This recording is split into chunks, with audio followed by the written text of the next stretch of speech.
I try to imagine a fellow smarter than myself, and then I try to think, what would he do?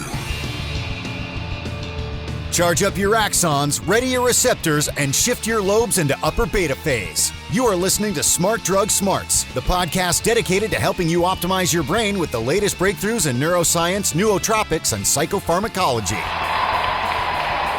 Hello and welcome to Smart Drug Smarts. My name is Jesse Lawler. I am your host, and this is the 132nd episode of this podcast dedicated to the ongoing betterment of your brain by any and all means at your disposal. This week we are going to be talking about memory. We're going to be talking with a Cambridge University lecturer and researcher who is studying human memory, has previously studied bird memory, but I guess decided bird brains were not her thing. She's gone on to study humans large and small, studying the ways that babies remember and the ways that obese adults remember, and non-obese adults as well. We're going to be talking particularly about some studies that she's done recently into the differences in memory between obese and non-obese individuals, but also just talking about memory in general. It's a little bit of a longer interview, but chock full of good stuff that we could not stand to cut out, so strap yourself in for a good one. If you hang around until the very end, I'm going to tell you something that I have apparently got in common with the brain of a fish, at least this week. I am currently 5.5 days into a 7-day water-only fast. We're doing Water Fast Week 2016 right now. More on that later, but right now, let's kick things off as usual with This Week in Neuroscience.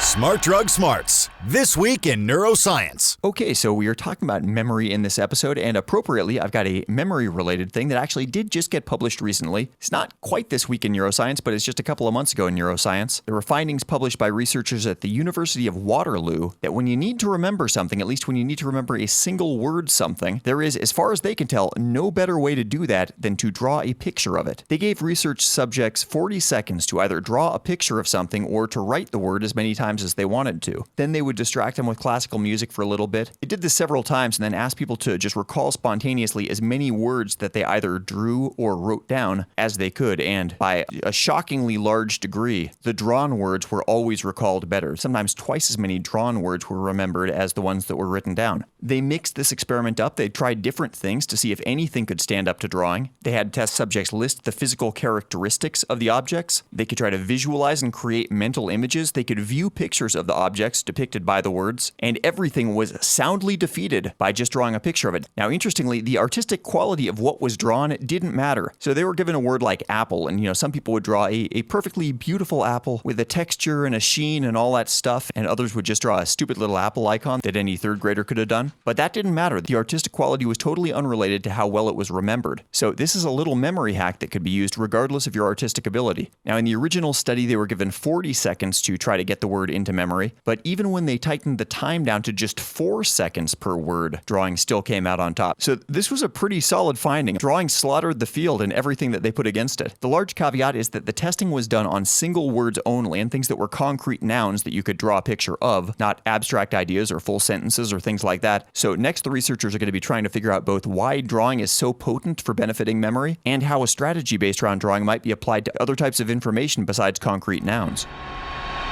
Smart Drug Smarts, the podcast where smart people talk about smart drugs.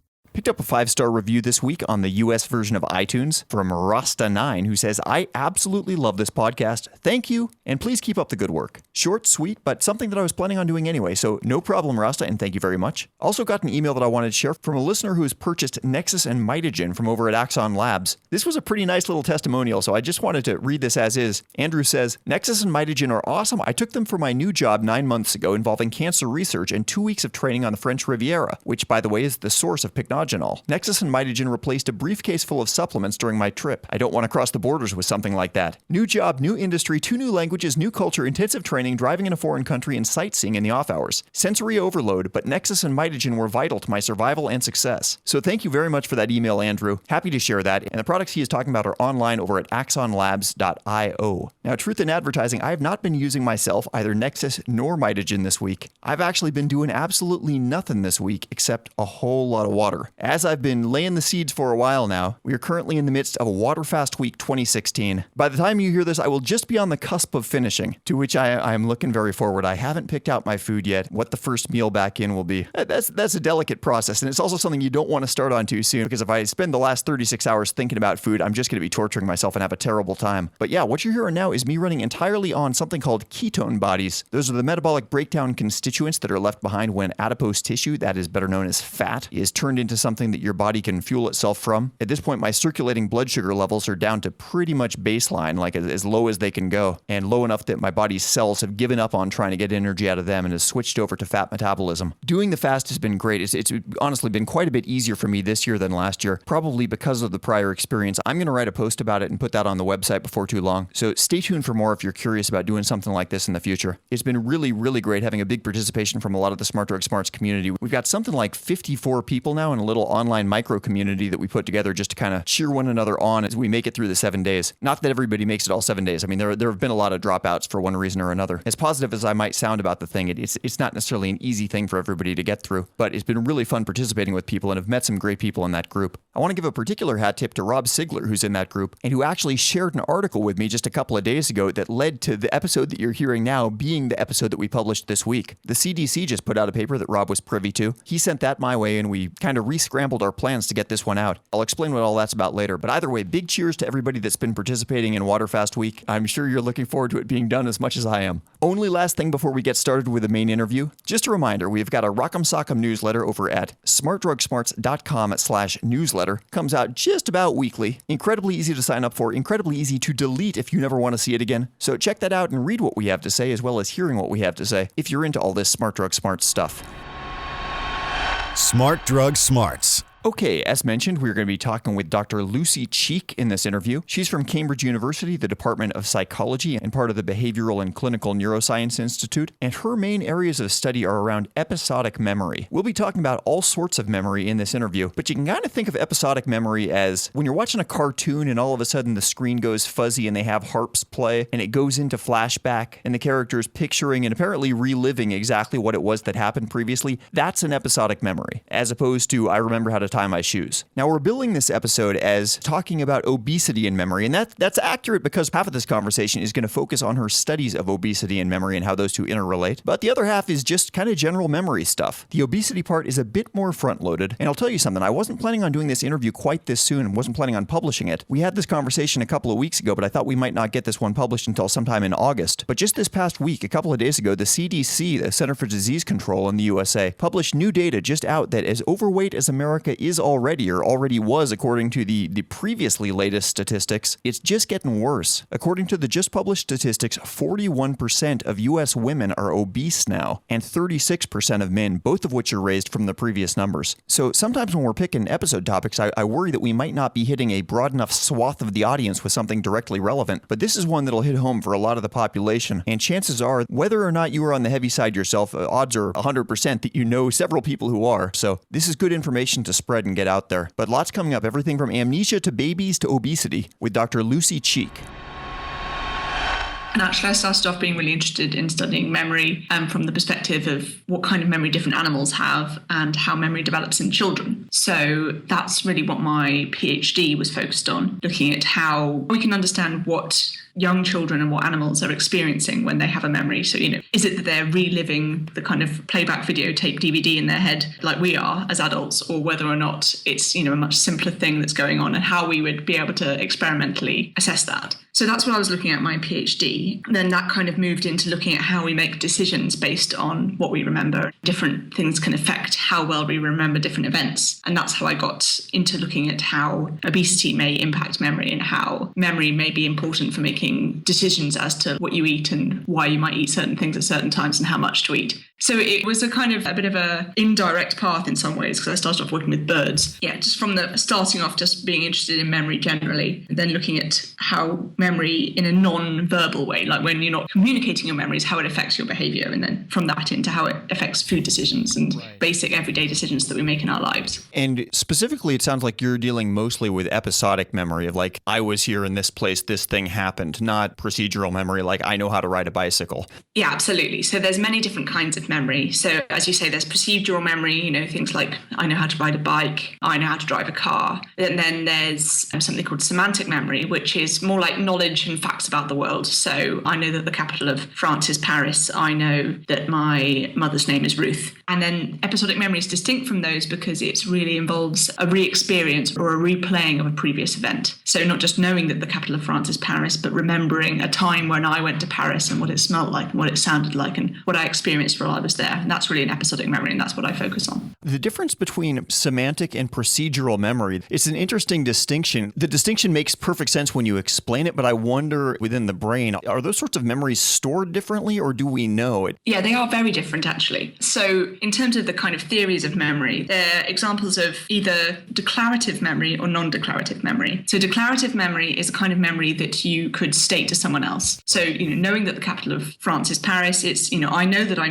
I can describe it, I can explain everything about that memory. Whereas knowing how to drive a car or ride a bike, a lot of that is to do with what your body knows. What exact angle do you have to lean when you're turning a bike so that it turns but you don't fall over? Right. You couldn't quite describe that, but your body knows how to do it. And it's the same, catching a ball. It's something you learn how to do and it's something your body remembers. But if you had to describe exactly what you have to do to catch a ball, actually most of the things that we do when we're catching a ball, we're not even aware we're doing. So it's very much whether or not it's something you're consciously able to kind of access and describe versus something that is a lot more unconscious. And what studies have found is damage to certain bits of the brain. So for example, the hippocampus, that can damage declarative memory. So people will be totally amnesic as far as not being able to recognize their family and not being able to remember what they did 5 minutes ago, but they're perfectly able to learn tasks that involve procedural memory. So the most famous example is a patient known as HM, Henry Molaison, who was kind of the first one that was studied when looking at episodic memory and when it was first kind of explored. And he had a bilateral temporal lobectomy, so that both of his temporal lobes were completely removed, including the hippocampus and a lot of surrounding areas. And he was totally amnesic. He wasn't able to form new memories. He wasn't able to remember what happened to him 5 minutes ago or describe where his house was. But he could learn new skills. And the big one that they tested that with was something called the mirror drawing task. So in this task, you have to trace a shape, which would be very easy if you're just being able to look at your hand. But they block your vision of your own hand and you have to look at your hand in a mirror. So you have to learn to do all the movements backwards. And that's something that the first time you try, it's very, very difficult to do, but something that people pick up. They learn quite quickly. Right. And the scientist, Brenda Milner, who was studying him, brought him in every day to learn this task. And every day she said, have you ever done this before? And he said, no, I've never done this before. I've never seen these things. I don't know who you are. But he was learning the task over time. He was getting better and better and better at it. So that, on the third or fourth day, as soon as he came in, he was like, no, I've never done this before. Oh, it's really easy, isn't it?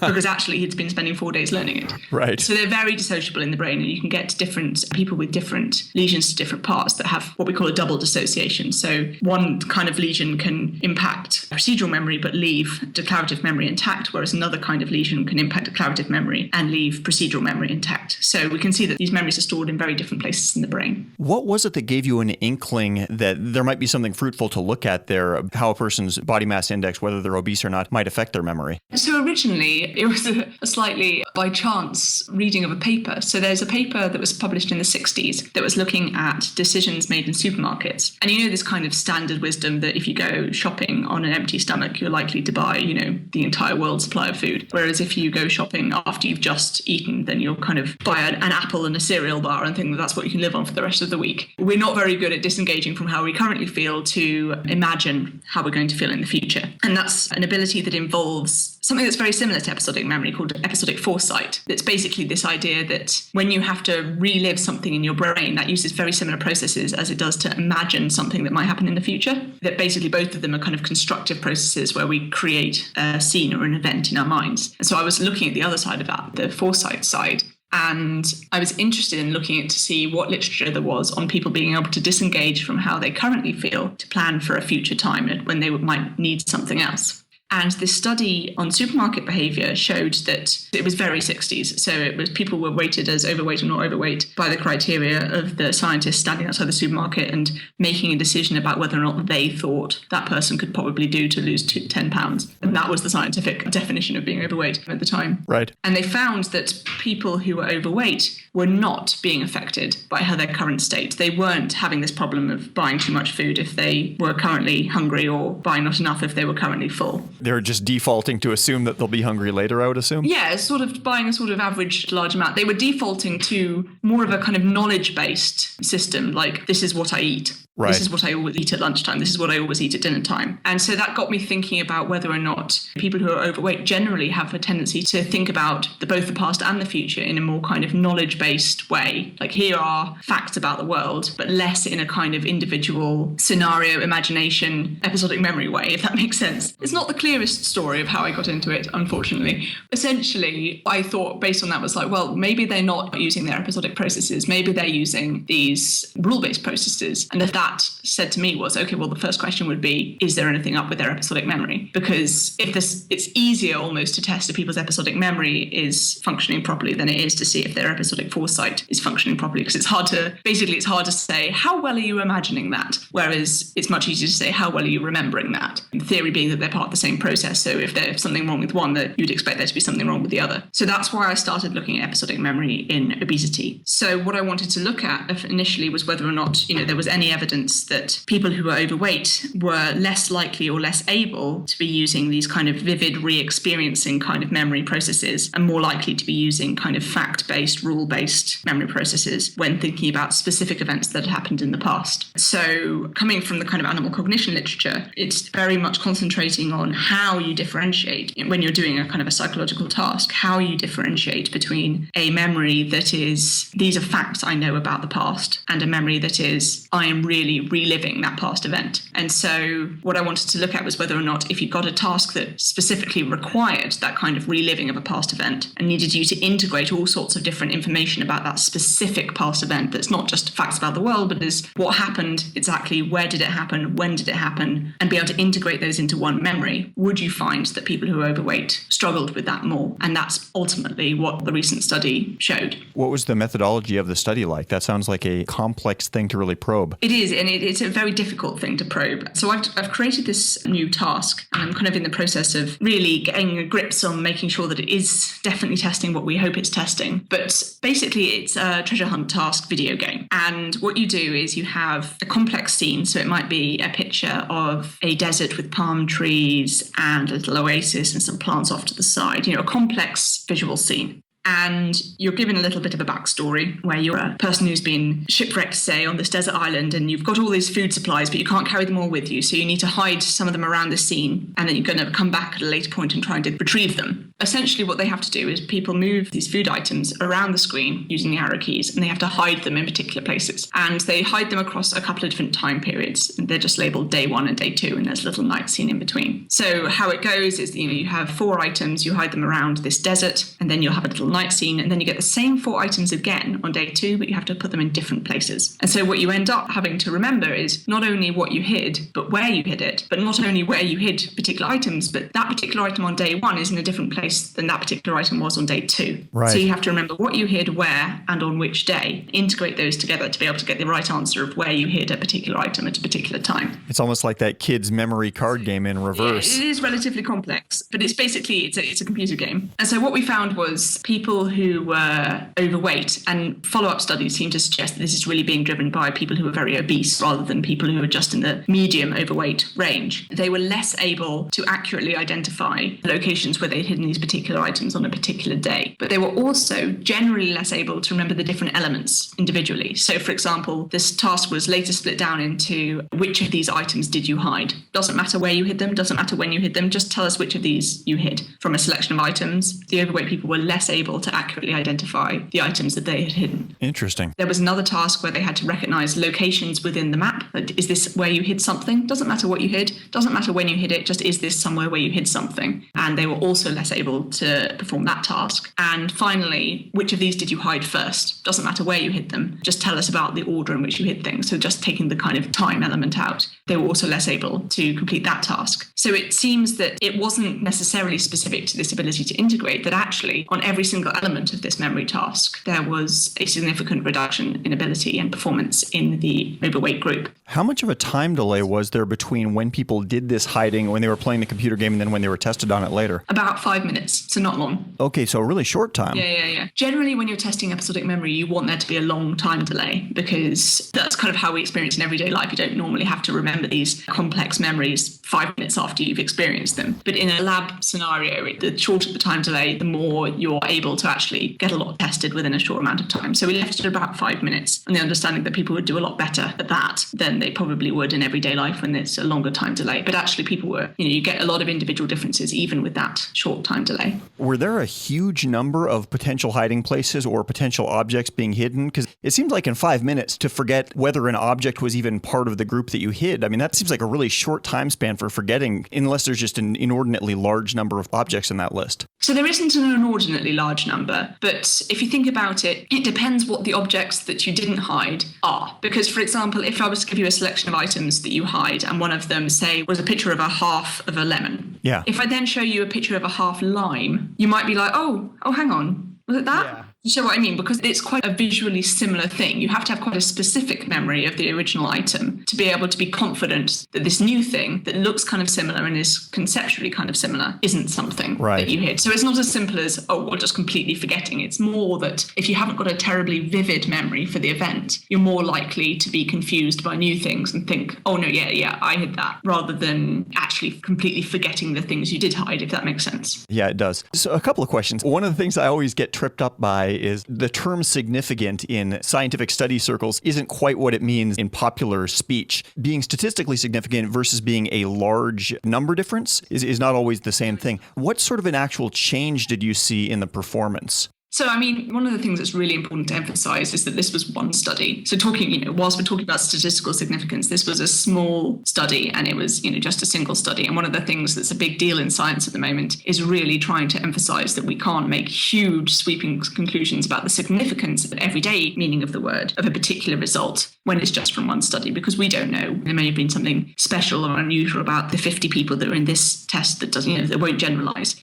Within this particular study, there was about a 15% difference. So if you split the sample into people who are healthy weight, so that's a BMI, body mass index, that is, between 18 and 25, and those who were overweight, so that's 25 and over, we found around a 15% difference in performance between those two groups. So, you might consider that relatively significantly large difference, in terms of general significance. But again, it is difficult to know from a single study. We'll need several replications to really get a handle on whether or not this is something that we really would expect to be seeing in overweight populations out in the world, because 50 people in Cambridge, England don't necessarily reflect a different 50 people in, Texas, but it's a kind of a starting place. Something else that would actually be interesting, and you might not have enough data with just 50 people in the original study to look at this, but to kind of throw out the middle of the people that would qualify as overweight but not obese and look at the people that are sort of in the healthy range. So in the US, I think the definition of obese is more than 30 pounds overweight. So if you're between 0 and 30 pounds overweight, you're not obese yet. But to look at what the difference is between truly obese people and the people that are not overweight at all. Yeah, absolutely. So in this study, we had everyone from BMI of 18, which is very at the skinniest end of healthy weight, right up to a BMI of 45, which is kind of into the morbidly obese range. Yeah. So we generally say if you've got BMI between 25 and 30, then you are overweight, and 30 to kind of 40 is obese, and then 40 plus is morbidly obese. And what we found in that particular study was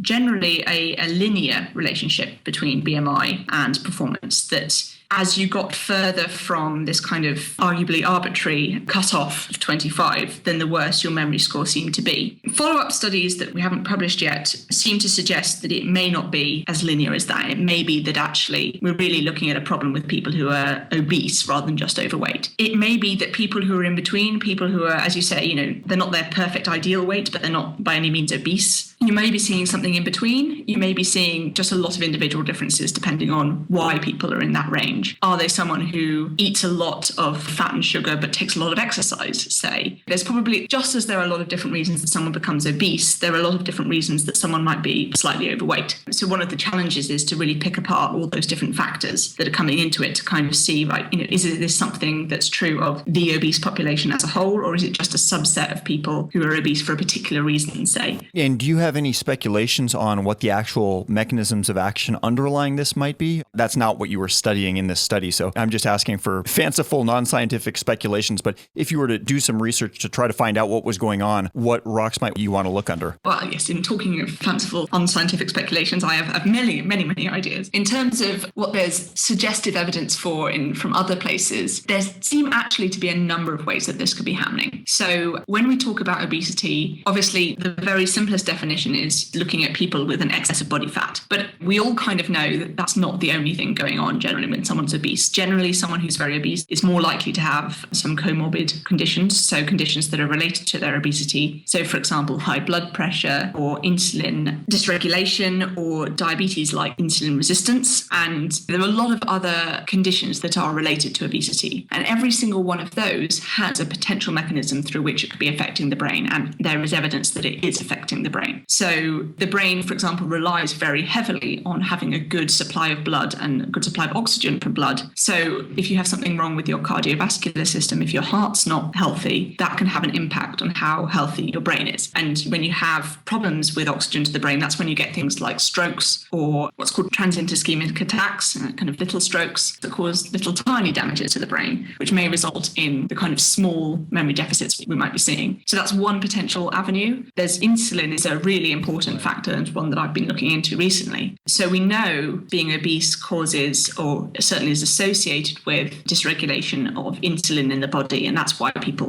who are overweight are more likely to become diabetic. But one thing that a lot of people don't know about insulin is that as well as having a very important role in the body for regulating our blood sugar and so on, it also has a very important role in the brain, and it acts as a neurotransmitter, as a messenger within the brain, and is really important for learning and memory. So if you stop insulin working in the brain, you get severe problems with learning new information, with memory. Certainly in rodents you do. That's fascinating. I didn't know that. Yeah, it's kind of a little known evening job that insulin has. So if you have problems with regulating your insulin, it's likely that you will also have problems with all the things that insulin does in the brain as well. And so it's possible that what we're looking at in terms of these memory deficits that are potentially there and associated with obesity is nothing to do with body fat per se, that it may be to do with these other issues like hypertension or high blood pressure or insulin dysregulation. However, on the other hand, there is some evidence suggesting that body fat on its own, without any of these things, can cause problems with the brain. So, for example, there was a study done with mice where they basically took all the fat from a fat mouse and put it into a thin mouse. And they found that this was associated with a significant increase in inflammation in the brain of those mice. So suggesting that just having that fat, even if you haven't kind of done anything to deserve it, if you like, can cause problems with the brain just on its own. Yeah. So basically there's a number of avenues through which this could be happening. And the likelihood is that in any particular individual, you'll have one or two or three of these happening at the same time. Right. So it may be the case that however you get there, obesity is a problem for the brain. But depending on how you got there and what your particular issues are, it may be a different kind of a problem for the brain, which may result in different kinds of problems with learning and memory. And this is one of the things we really want to kind of get down into this kind of nitty-gritty and work out what's going on.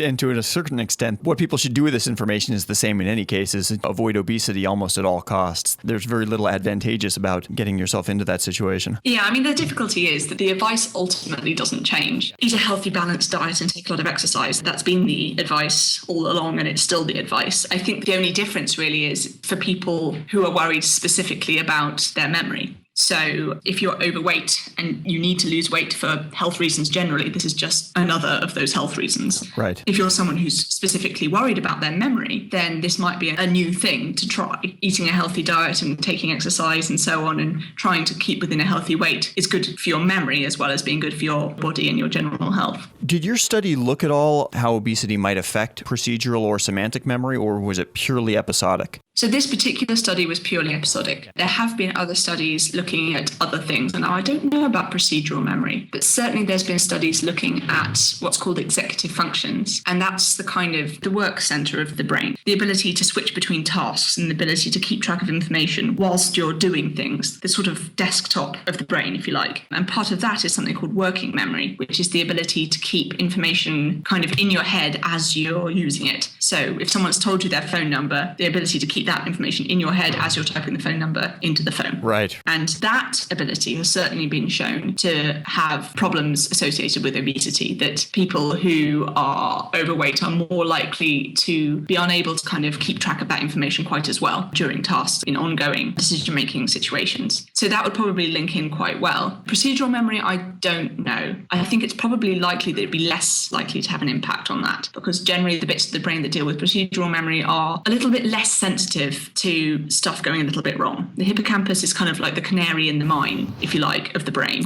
Stuff goes a bit wrong, and the hippocampus is one of the first things to start going wrong. And that's the bit that really deals with episodic memory. You're more likely to see problems there when stuff is going generally slightly wrong in the brain than you are in some of the other areas. That's true, isn't it? When the brain takes a hit, or when you have too much to drink or something, the laying down of a recent long-term memory is always one of the first things to go wrong. Absolutely. And if you cut off nutrients to the brain, then it's one of the first things to really react to that. So if you cut off oxygen, say, to the brain, then something called hypoxia, then the hippocampus is really one of the first things to start getting damaged by that.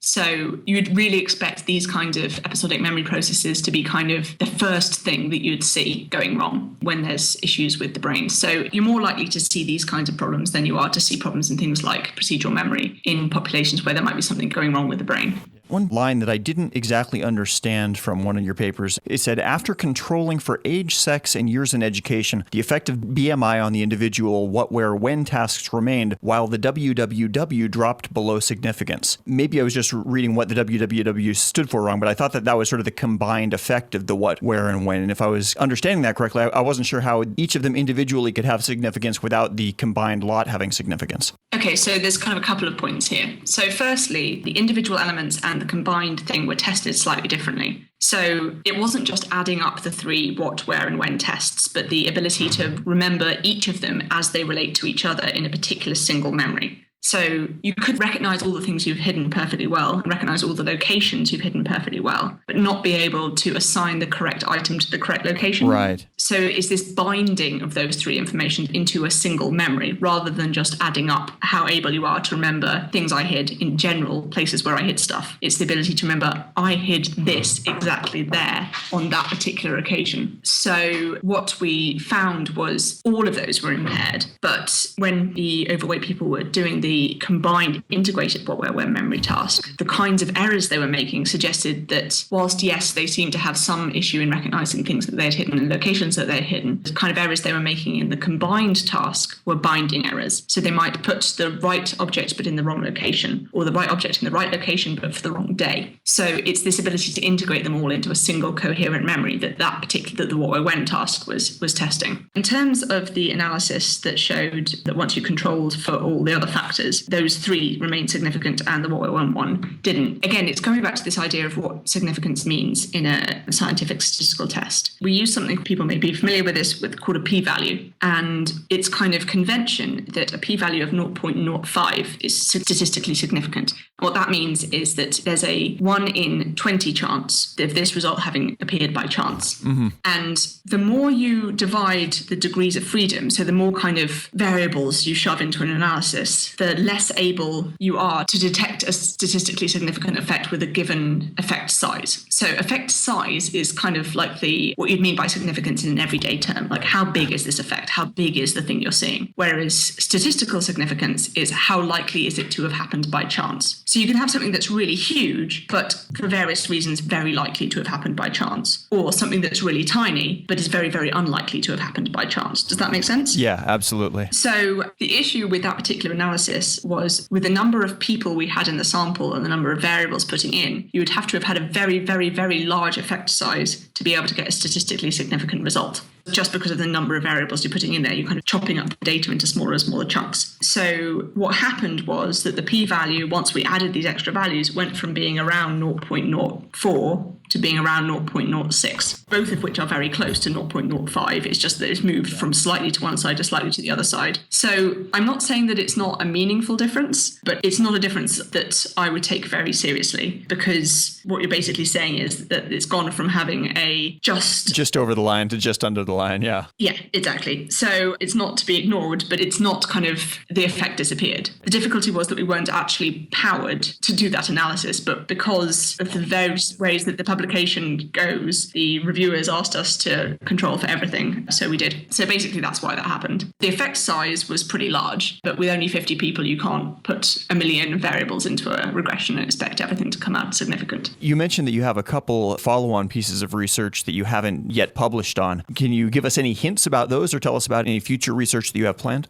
Yes, so well, I can't tell you anything about the results at the moment. We've got 2 studies that should be coming out hopefully relatively soon, one of which is a brain scanning study doing the same task, but this time we've controlled very closely for the match between we've only got lean and obese, we haven't got any overweight people, we're just comparing very skinny people and obese people who are very well matched for their years in education, for their IQ, for their gender and for all of that, and putting them in a brain scanner whilst they do these memory tests and then looking at what's the difference in brain activity. So that's one thing we're doing. And the other thing is really trying to pick apart some of these different factors that contribute to obesity. So someone who's obese may also take less exercise, may also eat a higher fat, higher sugar diet, and may also have higher blood pressure and so on. So the other study is really trying to measure as many of those things as we can and try and put our finger on what exactly is the thing that has got the relationship with memory. Is it the body fat, or is it actually how much exercise people are taking, or what kind of diet? So that's the other study, trying to really pick apart these different factors contributing towards obesity and which of them is important. Yeah, you may well find yourself in a multivariate situation where all of them combine a little bit. That's my hypothesis, is actually that all of them have a bit of an effect. Yeah. They have a big effect together, and separately each of them has a little effect. And you get the real problems only when you've got all of them contributing to the problem. I'm curious about your work with the reconstruction of memory and how that is sort of using some of the same mental toolkit as we use to imagine future episodic events, and particularly how that changes from the time when we're infants to when we have a broader conceptual framework for reality. Yeah, I mean, it's a really interesting thing. So it's been a theory for the last kind of 10 years or so that the way that we remember things and imagine the future is all based on this idea that as we experience the world and as we experience all sorts of new events, these each give us kind of little building blocks, things that can happen and events and objects and scenes and experiences that we can either reconstruct in a kind of true way to recreate something that really happened and relive that, or we can reconstruct, in a different arrangement to imagine something that could happen or could have happened, or something completely impossible like riding an elephant on the moon. My experience of films of the moon versus my experience of riding an elephant means that I'm able to take those two elements and combine them into an imagined episode. Right. And, it's a very ancient idea about memory, is that memory is ultimately not a videotape that's just recorded as is, that you just replay, but it's a reconstructive process where each of the different bits of information that you've experienced are stored throughout the brain, and that when you come to relive that event, that experience, you bring these things together and you rebuild the memory from all the different elements. And that it's that process that allows false memory to be formed,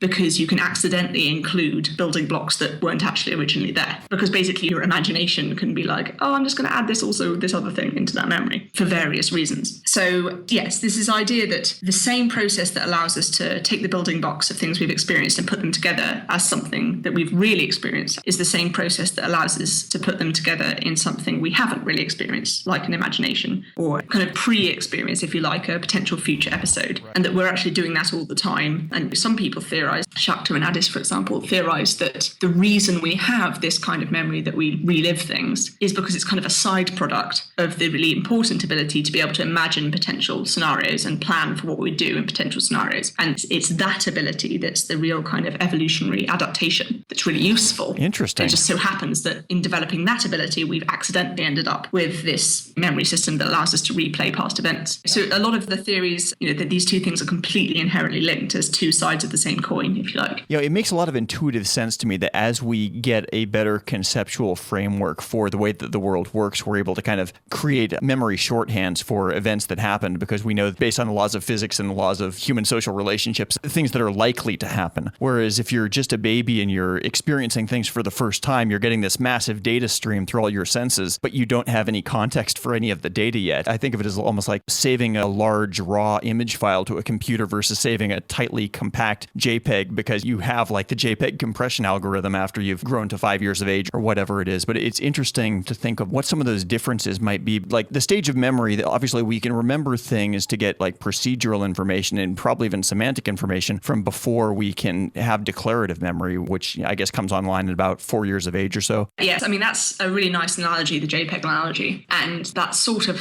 theory is at the center of quite a lot of theories of memory development. As you say, before you can really understand the input properly, then you can't store it as anything useful. Yeah. So if you've got this information coming in, it's not that you necessarily can't physically store it. It's that you can't store it in a meaningful and useful way. And what then the issue is how accessible are those memories later on? Is that information still there? Is that raw image file still there? But we just don't have the kind of filing system to be able to get at it anymore, because our filing system, has changed a lot since we were recording these raw image files. Or is it that they just don't get recorded properly because there's no kind of conceptual way of filing them? And that's something that we don't know at the moment. It's a really interesting thing. Unfortunately, you can't ask a baby any more than you can ask a lab rat or a parakeet. Or you're studying crows mostly in your animal memory studies, is that correct? Yes, in my PhD I was studying crow family birds. And so that was one of the big kind of aims of my PhD, was to look at how we can assess this kind of memory in children that haven't got good verbal competence yet, that aren't speaking and telling us about their memories yet, and in animals. And that's why the test that I'm using at the moment is a non-verbal test. Because having to remember where you put things and go and find them again is something that's much more kind of ecologically relevant to animals and also to little kids. If you're crawling around the floor and you've hidden a toy somewhere, can you remember where it is to go back and get it?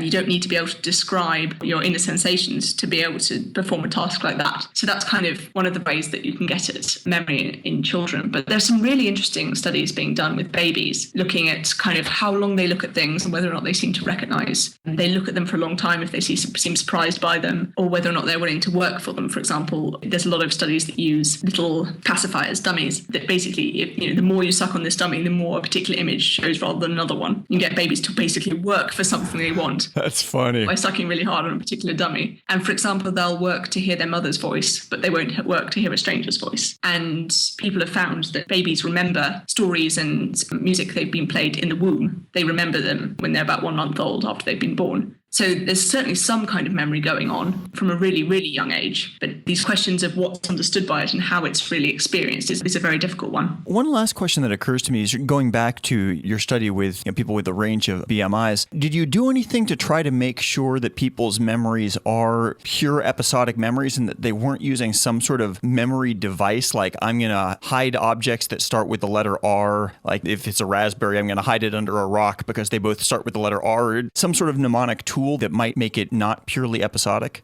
Yeah, this is something that I'm really interested in with this task, because obviously you're hiding things around a place and that gives you an opportunity to do that kind of strategizing. And actually, I have a study using the same task with older adults, specifically looking at that kind of strategizing to see if older adults are more likely to strategize to kind of help their own memories. I did do that analysis actually with the obese data, and I didn't find any difference at all. So it's not that they're doing that more or less, but yes, some people do that. Because you can see where people hid things, you can kind of explore those kinds of strategies. It's difficult because in everyday life, these kinds of memories aren't separable. We don't only replay the video and completely leave our knowledge of the world behind. So it's very difficult to really pick these things apart. So generally, it's not something that we can't tend to get people to purely use one kind of memory. What we can do is look at what they did and rate it for how much they used one kind of memory rather than another. Yeah. So for example, you can get people to report, do you remember that or do you just know? And this kind of remember-know distinction, you can look at brain activity for things that people have reported remembering versus things that people have reported just knowing. And you can see episodic-like memory activity for the things they report remembering versus more semantic activity for things that they report knowing. So you can get at it, but generally it's difficult to stop people doing both. You just have to try and get at what you're measuring for any particular trial kind of afterwards. Yeah, I would think that, like, for example, let's say that somebody had horrible episodic memory, but perfectly strong semantic memory. Yeah. Going through the world, assuming that they're fairly functional, they would probably learn to behave in such a way that takes advantage of their strength and minimizes their weakness. Kind of like if you're a bodybuilder that's strong on your right side and weak on your left side, if you don't make an effort to work out in a way that sort of evens that out, you might just get an even stronger right side and even weaker left side. And I could see something similar happening with the way people use their memories. Is that something that we see at all in the literature or in studies? Absolutely. So extreme example are people with absolute episodic amnesia, like their episodic memory just doesn't work at all. And what you find is that they very much use strategies to get themselves through the day. And you've seen some examples. So for example, there were some nice studies with amnesic children that had damage to their hippocampus because of hypoxia, this lack of oxygen when they were born. They're completely episodic amnesia. amnesic, but they had perfectly fine semantic memories. And what they found was that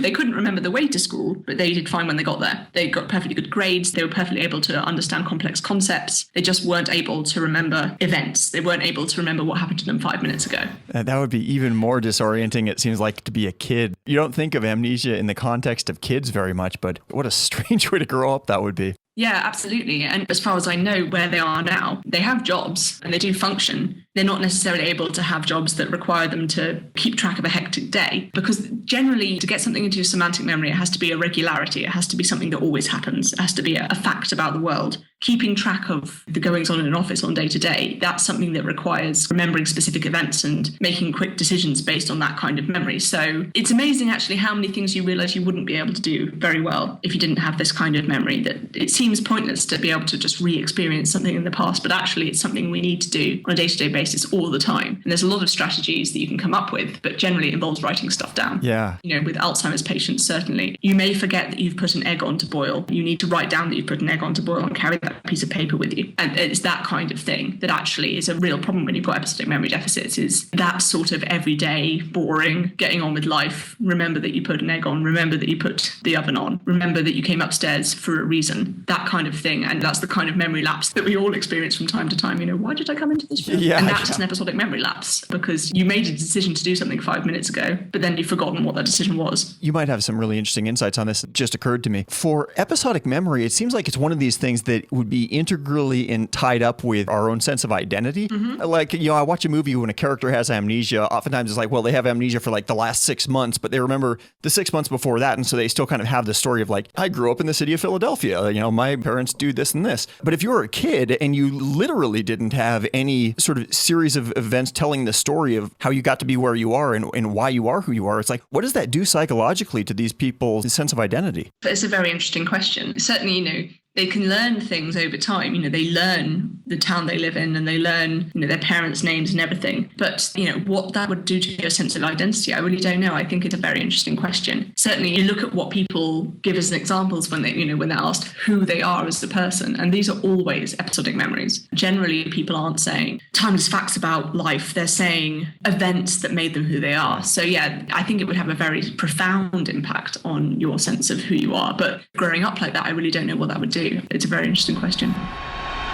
Smart Drug Smarts. So thank you very, very much to Dr. Lucy Cheke for taking the time for that interview. We'll definitely follow up when she has those studies that she's been working on recently ready to talk about the data. I'd love to find out what those data are. I'm sure many of you would also. So we'll do a follow-up there in whatever context that's appropriate. It might not be a full episode, but at least let you know what's happening. We got a little off in the weeds at a couple of points there about the distinctions between semantic memory, procedural memory, episodic memory, declarative memory, non-declarative memory. But all of these distinctions are really worth paying attention to. And as she made that point, they can be handled by very different areas of the brain structurally, so conceptually related but independent systems. Takeaway from that, unsurprisingly, is it is really, really worth it to watch your waistline. It's one of those tricky issues that, you know, sometimes you feel uncomfortable even talking about it because you don't want to feel like you're the class bully making fun of the fat kid. But when we're all grown-ups now and you try to bring this to people's attention, it's not to make anybody feel bad. It's really just like, hey, you're gonna die. This is dangerous what you're doing. It's like slow motion Russian roulette. I feel like sometimes people think that being healthy is about being a rock star and looking good in a bathing suit, but there's a whole lot of reasons that have nothing to do with rock stardom or bathing suits that still make having a really highly functional body an extremely desirable thing, both physically and very much mentally. So if weight is something you're struggling with, definitely prioritize that. It is worth prioritizing. Needless to say, I've had the opposite problem this week. I've been losing weight fast because I haven't been eating. Right now, I'm within about 33 hours from the end of water fast week, which relates just a little bit to the upcoming Ruthless Listener Retention gimmick.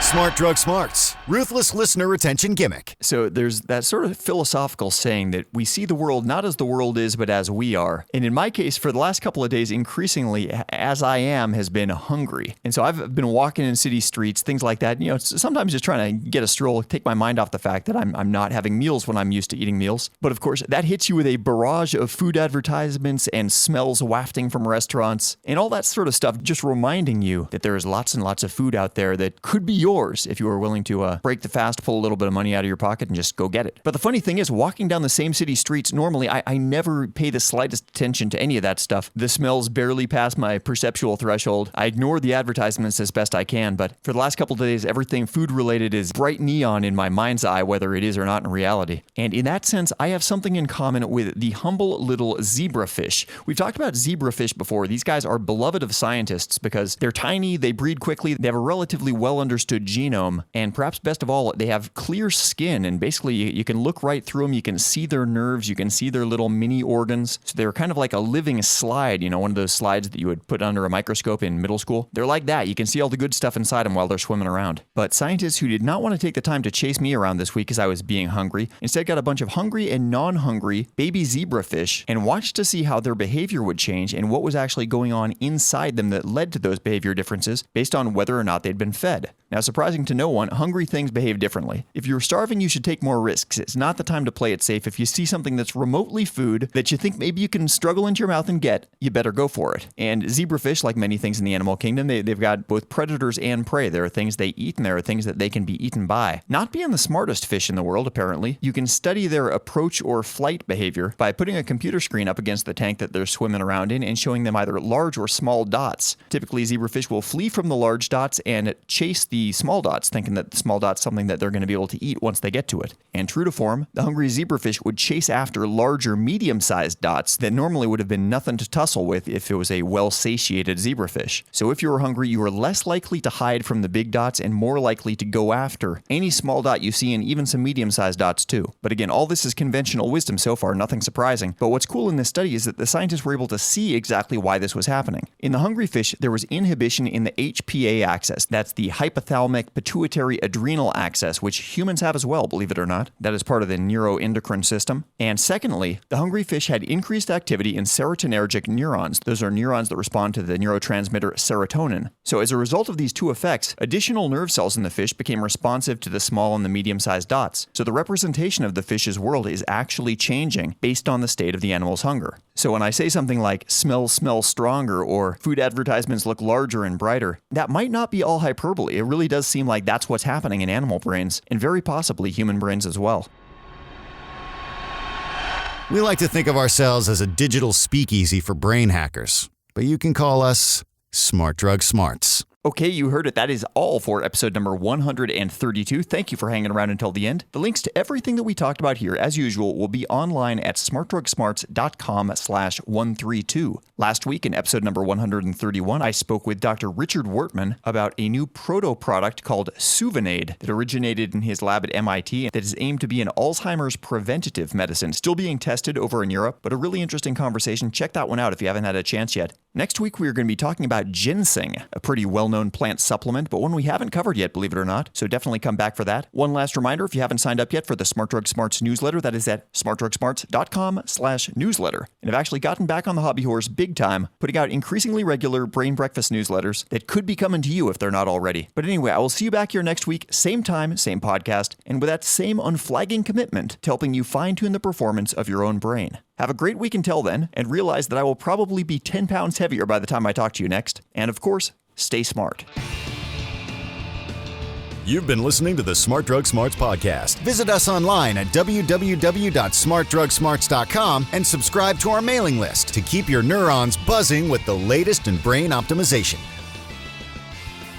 Smart Drug Smarts should be listened to for entertainment purposes only, although some guests on the show are medical doctors, most are not, and the host is just some random guy. Nothing you hear on this podcast or read at smartdrugsmarts.com should be considered medical advice. Consult your doctor and use some damn common sense before doing anything you think might have a lasting impact on your brain.